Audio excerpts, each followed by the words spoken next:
स्वागत है आपका हमारे इस YouTube चैनल में जिसका नाम है नौकरी दो। और इस वीडियो में हम आपको बताएंगे कि आईबीपीएस क्लर्क के जो वैकेंसी आए हुए हैं उस वैकेंसी में कितने सीट्स है, उस वैकेंसी के बारे में बताएंगे और फॉर्म अप्लाई कैसे करना है, पूरा प्रोसेस हम आपको दिखाएंगे। इस वीडियो को देखने के बाद आप वैकेंसी के बारे में पूरे अच्छे से समझ जाइएगा और फॉर्म अप्लाई कैसे करना है वेबसाइट पे जा करके वो सारे के सारे प्रोसेस आप समझ जाइएगा। तो चलिए शुरू करते हैं।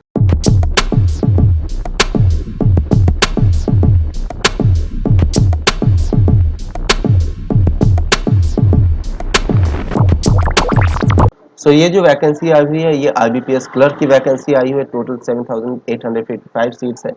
और ये हमारे चैनल का नाम है, प्लीज़ सब्सक्राइब कर लीजिएगा। अदर्स जनरल और ओबीसी के लिए आपके 850 फॉर्म अप्लाई चार्जेस है। अगर आप एससी एसटी या फिर डिसेबिलिटी या फिर एक सर्विस मैन है तो 175 रुपीज़। ये जो प्राइस है ये इंक्लूडेड ऑफ टैक्स है, मतलब इतने ही पैसे लेंगे, इससे ज़्यादा और कुछ नहीं लेंगे। आप डेबिट कार्ड, एटीएम कार्ड या फिर वॉलेट से भी पेमेंट कर सकते हैं।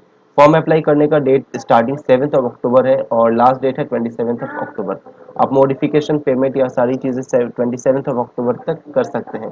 लेकिन मैं आपको यही राय दूंगा कि आप जो है 24 तक जो है पेमेंट कर लीजिए, बिकॉज उसके बाद फिर सर्वर बिजी हो जाते हैं, फिर आप पेमेंट नहीं कर पाइएगा और फिर फॉर्म भी अप्लाई नहीं कर पाइएगा। ओके। सो आप लोग के जो प्रीलिम्स के एग्जाम होंगे वो दिसंबर में होंगे। जी हाँ, मेनली आपको 1 महीने 40 दिन का टाइम मिल रहा है तैयारी करने के लिए। और जो रिजल्ट है वो दिसंबर जनवरी तक ही आ जाएंगे, जनवरी 2022 तक। और फिर जो मेंस के एग्जाम होंगे वो आपके जनवरी फरवरी 2022 तक होंगे। यहाँ पे थोड़ा सा टाइपिंग मिस्टेक हो गया है। और जो आपका फाइनल अलॉटमेंट है वो आपके ये आपके अप्रैल 2022 तक हो जाएंगे। ओके। मैक्सिमम एज जो है वो 28 ईयर्स है, मिनिमम एज जो है वो आपके 20 ईयर्स है। जी हाँ, 18 ईयर्स नहीं है, आपको 28 ईयर्स 20 ईयर्स चाहिए मिनिमम एज अप्लाई करने के लिए।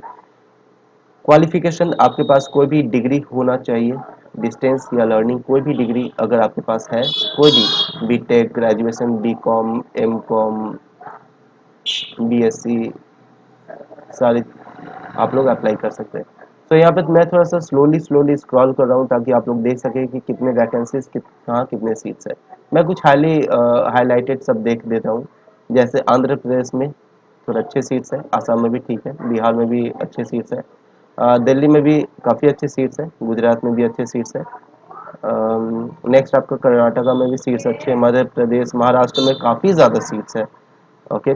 तो पंजाब में भी सीट्स काफ़ी ज़्यादा है, तमिलनाडु में भी सीट्स है, तेलंगाना में भी सीट्स है, यूपी में काफ़ी ज़्यादा सीट है और वेस्ट बंगाल में भी काफ़ी ज़्यादा सीट है। ये आपको भी स्टेट से अगर फॉर्म अप्लाई करते हैं तो ये ध्यान रखिएगा कि आपको स्टेट का ही सेंटर चूज करना होगा। ओके। आपने अगर वेस्ट बंगाल चूज किया हुआ है तो आपको वेस्ट बंगाल में जाके ही एग्जाम देना होगा। एक और यहाँ पे क्या इशू है कि अगर आप वेस्ट बंगाल चूज करते हैं, वेस्ट बंगाल का लोकल लैंग्वेज आपका बंगाली है, तो आप क्लास 10th तक Bengali subject as an class 10th certificate में होना चाहिए। 10th या 12th में बंगाली एज ए सब्जेक्ट आपका होना चाहिए मार्कशीट में, तभी आप ये अप्लाई कर सकते हैं। अगर आपका हिंदी है तो आप यूपी, मध्य प्रदेश, बिहार, झारखंड से भर सकते हैं। ओके। सो चलिए इस लिंक पे हम लोग जाते हैं और चेक करते हैं कि कैसे फॉर्म को अप्लाई करते हैं। ओके। सो अब हम लोग आ चुके हैं आईबीपीएस क्लर्क के लिंक पे और यहीं पे हम लोग फॉर्म अप्लाई करेंगे। ये लिंक मैं जो हूँ वीडियो डिस्क्रिप्शन में भी दे दूंगा और साथ ही साथ मैं अपने टेलीग्राम चैनल का लिंक भी नीचे शेयर कर दूंगा। आप उससे टेलीग्राम चैनल पे शेयर हो सकते हैं, आप ज्वाइन कर सकते हैं हमारे टेलीग्राम चैनल को। और ये जितने भी पीडीएफ मैंने आपको इससे पहले शो किया वो सारे के सारे पीडीएफ आपको टेलीग्राम चैनल पे मिल जाएगा। टेलीग्राम चैनल पे जुड़ने के लिए आपको बस नीचे वाले लिंक पे क्लिक करना है और टेलीग्राम पे ज्वाइन पे क्लिक करना है। ओके। सो चलिए स्टार्ट करते हैं ये फॉर्म को अप्लाई करना। यहाँ पे हम अपना नाम डाल देते हैं, मेरा नाम है देवाशीष। ओके। कंफर्म करना है अपना फुल नेम को दोबारा। उसके बाद फिर मिडिल नेम डालना है, अगर आपका मिडिल नेम कुछ है तो आप डाल सकते हैं। हम के आर डाल रहे हैं और फिर हम कुमार डाल रहे हैं मेरा लास्ट नेम। अगर आपका मिडिल नेम नहीं है तो नॉट अ प्रॉब्लम, आप आगे बढ़ सकते हैं। मोबाइल नंबर यहाँ पे हम डाल रहे हैं। ओके। हम यहाँ पे कुछ भी मोबाइल नंबर डाल सकते हैं, 9876543210। Okay. Let me check mobile number हमने क्या डाला। फिर मैं फिर से डाल रहा हूँ, 9876543210। ओके। ये मेरा मोबाइल नंबर नहीं है, this is just a dummy number, 9876543210। Okay. And 0 email ID आपको अपना ईमेल आईडी डालना है। मैं यहाँ पे अपना ही ईमेल आईडी डाल रहा हूँ, naukrilog@gmail.com। और आप लोगों को कोई भी क्वेरीज होंगे तो आप मुझे ईमेल भी कर सकते हैं डायरेक्ट, मैं ईमेल का रिप्लाई दूंगा। और जो मैंने टेलीग्राम पे जो लिंक बताया उस पर भी आप ज्वाइन हो सकते हैं। टेलीग्राम पे आप मैसेज कीजिएगा तो मुझे तुरंत नोटिफिकेशन मिल जाएगा, आपको तुरंत हर एक प्रॉब्लम का सोल्यूशन मिल जाएगा, तो आप उसको ज्वाइन कर लीजिएगा। और मैं फिर से यहाँ पे अपना ईमेल डाल रहा हूँ। ओके, उसके बाद फिर यहाँ पे कैप्चा जो है वो आपको एंटर करना है, BB4KM। और फिर हाँ, यहाँ पे हमने सारा का सारा कर लिया। और इसके बाद आपको यहाँ पे सेव एंड नेक्स्ट पे क्लिक करना है। ओके, सो नेक्स्ट पेज में यहाँ पे आप लोग को अपने फोटोग्राफ अपलोड करना है। सो मैं यहाँ पे सेलेक्ट पे क्लिक करता हूँ, डेस्कटॉप पे मैं यहाँ पे फॉर्म अप्लाई पे ये फोटो को सेलेक्ट करता हूँ। मैं देखता हूँ ये फोटो रिसीव हो रहा है नहीं। ओके, फोटो हो गया। अब मैं यहाँ पे सिग्नेचर अपलोड करता हूँ। ये हमारे पास सिग्नेचर का एक कॉपी है, ये मेरा सिग्नेचर नहीं है और ना ही ये मेरा फोटो है। ओके, फोटो और सिग्नेचर अपलोड होने के बाद नेक्स्ट पे क्लिक कीजिएगा। आफ्टर दैट यहाँ पे आपको जो है कैटेगरी यूज करना है। आप जनरल है, जनरल यूज कर सकते हैं। यहाँ पे पूछा जा रहा है कि आपका डिसेबिलिटी है क्या, आप में डिसेबिलिटी है, और डिसेबिलिटी 40% से अबोव होना चाहिए, 40% से अगर नीचे है तो वो डिसेबिलिटी एक्सेप्ट नहीं होगा। ओके, सो यहाँ पे आप नो कर दीजिए, अगर है तो यस कर दीजिए। और बाकी यहाँ पे अगर आप डिसेबल है तो एग्ज़ाम के लिए एक्स्ट्रा टाइम चाहिए, या फिर कोई आपके मौखिक देने के लिए, या फिर ये सब सारी ऑप्शन जो है डिसेबिलिटी के लिए है। और यहाँ पे कि आप ऐसे मेंबर्स हैं जो 1984 के राइट्स में मारे गए थे, आपके पिताजी या फिर माता जी, तो इसमें नो करना है। रिलीजन यहाँ पे हिंदू मुस्लिम सिख आप कुछ भी कर सकते हैं, हम अदर्स कर रहे हैं। अदर्स में हम XYZ रिलीजन डाल रहे हैं क्योंकि हम हिंदू मुस्लिम पे बिलीव नहीं करते। ओके, सो यहाँ पे क्या आप रिलीजियस माइनॉरिटी कम्युनिटी के हैं, अगर हाँ तो यस कीजिएगा, नो तो नो कीजिएगा। आर यू एक्स सर्विसमैन, आप क्या पहले कोई सर्विस कर रहे थे, नो, तो फिर यहाँ पे आप नो कर सकते हैं। और क्या आप डिजेबल्ड सर्विसमैन है तो यहाँ पे आप नो कर सकते हैं। ओके, सो यहाँ पे are you dependent serviceman killed in action, यहाँ पे भी नो कर दीजिएगा, अगर है तो यस कर कीजिएगा। क्या आप विडोड है या फिर अनमैरिड, या फिर जिनके हस्बैंड या वाइफ का देहांत हो गया, अगर कुछ ऐसा है तो आप वहाँ पे यस कीजिएगा। मैं यहाँ पे नो कर रहा हूँ, मेरी तो शादी भी नहीं हुई है अब तक। क्या हम इससे पहले क्लर्क के एग्जाम्स दिए हैं, आप यहाँ पे यस भी कर सकते हैं, नो भी कर सकते हैं। अगर आप यस कीजिएगा तो यहाँ पे मे भी यहाँ पे पूछा जाएगा कि कौन सा एग्जाम दिया था। आप नो भी कीजिएगा तो कोई वेरीफाई करने नहीं जा रहा है। ओके, नेक्स्ट यहाँ पे citizenship, always an Indian. Next, आप कौन से स्टेट के लिए वैकेंसी, कौन से स्टेट के लिए आप फिलअप कर रहे हैं। तो यहाँ पे एक कैच है, यहाँ पे क्या है, हम जैसे हमने कहा था, आपने जो स्टेट आप यहाँ पे एंटर कीजिएगा आपको वही स्टेट का सेंटर मिलेगा, आपको वहीं पे जाके, सपोज कि आप यहाँ पे सपोज बिहार डाल रहे हैं तो नेक्स्ट आपका वैकेंसीज जो है, आपका सेंटर भी यहाँ पे बिहार वाले ही आएंगे। अगर आप यहाँ पे झारखंड यूज कर रहे हैं तो सारे आपके सेंटर झारखंड वाले ही आएंगे।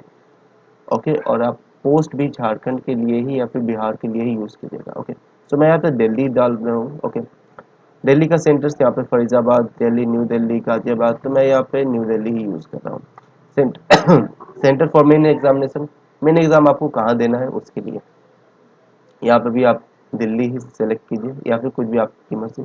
तो यहाँ पे पूछ रहा है कि क्या जो आईडी आपने यहाँ पे नाम जो डाला है वो क्या आपका आधार कार्ड या पैन कार्ड में भी सेम वही नाम लिखा हुआ है, अगर हाँ तो यस कीजिएगा। ओके, यहाँ पे आईडी प्रूफ पूछ रहा है, आईडी प्रूफ आप कुछ भी दे दीजिए। सपोज कि मैं यहाँ पे डाल रहा हूँ आधार कार्ड नंबर। ओके, आधार कार्ड आप कुछ भी डाल सकते हैं,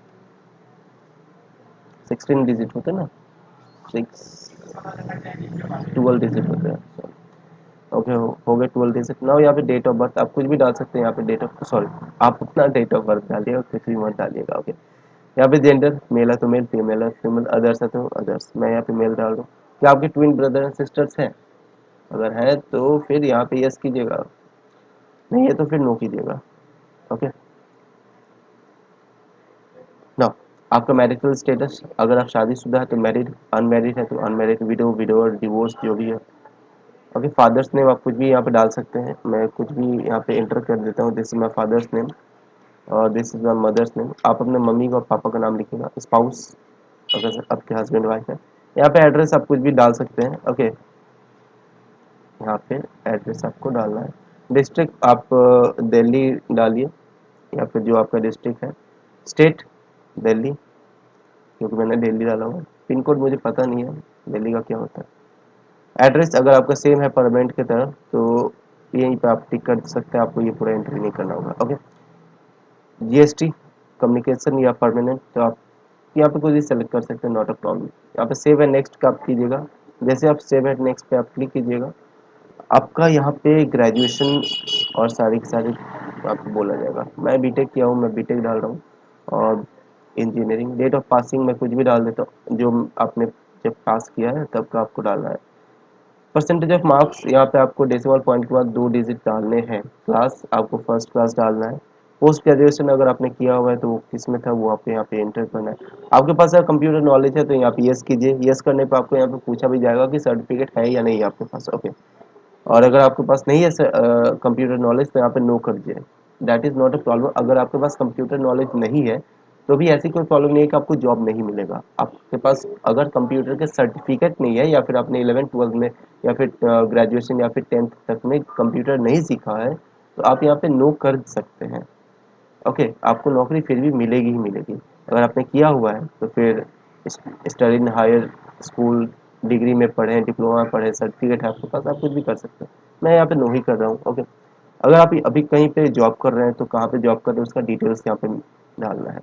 ना यहाँ पे आपको लैंग्वेजेस, लैंग्वेजेस आर इम्पोर्टेंट। अगर आप वेस्ट बंगाल के लिए ऑप्ट कर रहे हैं तो पहली बात तो आपको आपका बंगाली लैंग्वेज आना चाहिए, और यहाँ पे लैंग्वेजेस नोन में भी आपको बंगाली डालना है। वैसे ही मराठी, गुजराती और सारे लोकल लैंग्वेजेस के साथ होगा। मैं क्योंकि दिल्ली के लिए वैकेंसी भर रहा था तो मैं यहाँ पे हिंदी कर रहा हूँ और उसके साथ साथ इंग्लिश भी कर रहा हूँ, because English is very important.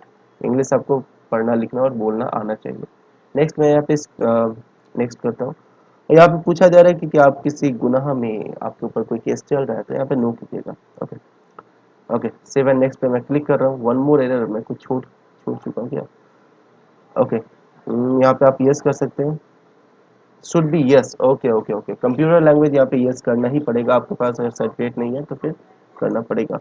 Okay, certificate computer knowledge ज़रूरी है, यहाँ पे आप नो नहीं कर सकते हैं। ओके, सो नेक्स्ट करते हैं।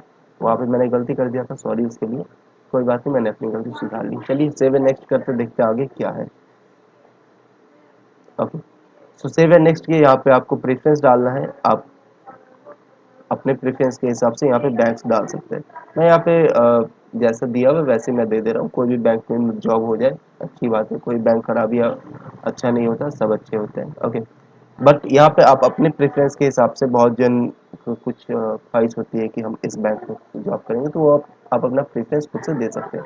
सेव एंड नेक्स्ट पे आप क्लिक कीजिएगा। सेव एंड नेक्स्ट करने के बाद आपके पास ऐसा एक पीडीएफ आ जाएगा। यहाँ पे आपको अपने फोटो के नीचे यहाँ पे एक टिक करना है, और मैं नीचे दिखाता हूँ और कहाँ पे टिक करना है आपको। और फिर उसी पेज में नीचे यहाँ पे आई एग्री पे टिक करना है, आई कंफर्म दिस इस पे टिक करना है। अगर आपका किसी आईडी कार्ड में आपका नाम अगर कुछ और है तो आपको यहाँ पे टिक करना है। तो ये दोनों में से कोई एक पे टिक करना है। अगर आपका आईडी कार्ड में और सर्टिफिकेट में या फिर आपने अभी जो फॉर्म अप्लाई किया है तीनों में सेम नाम है तो आप इसको टिक कीजिए। अगर अलग नाम है तो आप इसको टिक कर सकते हैं। ठीक है, यहाँ पे आप अपना सिक्योरिटी कोड जो है वो आप यहाँ पे डालिएगा, और उसके बाद फिर यहाँ पे आप टिक भी कीजिएगा कि दिस इज माई सिग्नेचर। ये मेरा सिग्नेचर नहीं है, कॉपी मत कीजिएगा, कोई फायदा नहीं होगा। उसके बाद फिर यहाँ पे कंप्लीट रजिस्ट्रेशन पे आप क्लिक कीजिएगा। फिर यहाँ पे आप कंप्लीट रजिस्ट्रेशन पे क्लिक कीजिएगा। जैसे आप कंप्लीट रजिस्ट्रेशन पे क्लिक कर रहे हैं यहाँ पे एक टाइप से एक फॉर्मेट आएगा। ये पूछेगा कि क्या आप सब सारे के सारे डेटा सही है। अगर सही है तो फिर ओके कीजिएगा, और फिर यहाँ पे ओके करने के बाद यहाँ पे एक और ऑप्शन आएगा कि are you sure to continue. अगर आप श्योर है तो फिर ओके पे क्लिक कीजिए। ओके पे कंटिन्यू करने के बाद आपको यहाँ पे left hand thumb impression, left hand, okay, left hand का थंब इम्प्रेशन आप ये ले लीजिएगा, और उसके बाद फिर आप इसे अपलोड कीजिएगा। फिंगरप्रिंट अपलोड करने के बाद यहाँ यहाँ पे आपको कंफर्म करना पड़ेगा कि ये क्लियर है या नहीं। क्लियर है तो ओके कीजिएगा, और फिर आपको यहाँ पे हैंड रिटन डिक्लेरेशन लिखना होगा। ओके, हैंड रिटन डिक्लेरेशन में क्या लिखना है वो भी मैं आपको दिखा देता हूँ। यहाँ पे देखिए, यहाँ पे आपको लिखना है आई, उसके बाद फिर आपका नाम। hereby declare that all the information submitted by me in the application form is correct, true and valid. I will present the supporting document as and when required. Okay, ये आपको किसी भी व्हाइट पेज में लिख के उसका photo click करके इसको अपलोड करना है। इसको ओके करने के बाद यहाँ पे आप जो है कैप्चा यहाँ पे कैप्चा डालना है तो कैप्चा डालते हैं। ओके ओके, तो चलिए सेव एंड नेक्स्ट पे क्लिक करते हैं, देखते हैं सेव एंड नेक्स्ट पे आगे क्या होता है। सेव एंड नेक्स्ट पे क्लिक करने के बाद यहाँ पे पूछा जाएगा कि क्या आप श्योर है, अगर आप श्योर है तो फिर ओके कर दीजिए। ओके करने के बाद यहाँ पे आपको फिर से एक कैप्चा डालना पड़ेगा। आपका पेमेंट गेटवे पेजेस यहाँ पे ओपन हो चुका है, आप यहाँ पे सबमिट कीजिए और फिर ओके कीजिए और फिर सबमिट के बाद ओके के बाद आपको यहाँ पे पेमेंट गेटवे पे रिडायरेक्ट कर दिया जाएगा। अगर आपके पास डेबिट कार्ड है तो डेबिट कार्ड पे क्लिक कीजिए। आप यहाँ पे अपने debit card number, expiry date और सीवीवी और कार्ड होल्डर्स नेम डाल के यहाँ पे बस मेक पेमेंट कर दीजिए, आपका फॉर्म अप्लाई हो जाएगा। सो ये था हमारा एक छोटा सा वीडियो आईबीपीएस क्लर्क का। काफ़ी अच्छी वैकेंसीज है और ये वैकेंसीज पहले भी निकली हुई थी। अगर आपने पहले ये फॉर्म को भरा हुआ है तो फिर आपको दोबारा से भरने की कोई ज़रूरत नहीं है। ये अभी सीट क्या है कि इंक्रीज किया गया है तो इसीलिए इस फॉर्म को दोबारा लाया गया। अगर आपने पिछली बार भरा था, मतलब कि 1 महीना पहले जो आया हुआ था, अगर वो भरे हुए हैं तो आपको दोबारा से भरने की कोई ज़रूरत नहीं है, क्योंकि आपका एग्ज़ाम होगा। तो दोबारा से गलती से मत भरिएगा कि क्या है कि आपने दोबारा भरा है, आपने सेम मोबाइल नंबर दिया होगा, सेम ईमेल आईडी आप इस बार दे रहे नहीं ले रहा है, तो फिर आप email ID mobile number change करके फिर सेकंड रजिस्ट्रेशन करते तो आपको पैसा फालतू में बर्बाद होगा। आप देख लीजिए, आईबीपीएस का वेबसाइट पे साफ साफ लिखा हुआ है। अगर आपने 1 महीना पहले जो फॉर्म भरा था आईबीपीएस क्लर्क, ये वही वाला फॉर्म है, कोई नया फॉर्म नहीं है। उसी फॉर्म को दोबारा से लाया गया है सीट बढ़ा के। तो काफ़ी ज़्यादा नंबर ऑफ सीट्स हैं, आप इसको ज़रूर अप्लाई कीजिए और जी जान लगा के मेहनत कीजिए और मैं उम्मीद करता हूँ कि आप लोग सबका ये जॉब लग जाए। सो नौकरी लो और प्लीज़ सब्सक्राइब कर दिए इस चैनल को, बहुत ज़्यादा ज़रूरी है मुझे सब्सक्रिप्शन का। एक न्यू यूट्यूब चैनल है, आप लोग के सब्सक्रिप्शन से ही मैं आगे बढ़ पाऊँगा। So please help me, subscribe कीजिएगा। Thank you.